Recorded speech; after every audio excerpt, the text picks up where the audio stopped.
আমরা অনুরোধ করেছি যে দেখুন, এই তৃণমূল কংগ্রেসের ভাওতায় আপনারা পড়বেন না, যারা আপনাদেরকে বারবার বোঝাচ্ছে যে আধার কার্ড, ভোটার কার্ড নাগরিকত্বের প্রমাণ।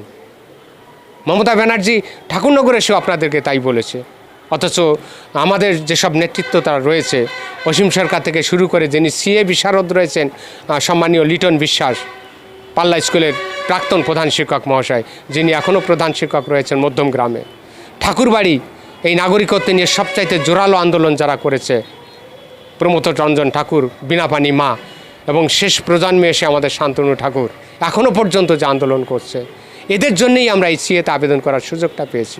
আমরা বারবার বলেছি যে ছিন্নমূল উদ্বাস্তু যারা আছেন আপনারা সিএতে আবেদন করুন। আর এখন তো বুঝতেই পারছেন যে এসআইআরে আপনি 2002 সালে ভোটার লিস্টে আপনার নাম নেই, আপনি কাগজপত্র দেখাতে পারেননি, আপনার এসআইআরে ভোটার লিস্ট থেকে আপনার নাম বাদ গেছে, অত্যন্ত স্বাভাবিক যে নাম বাদ যাবে। আর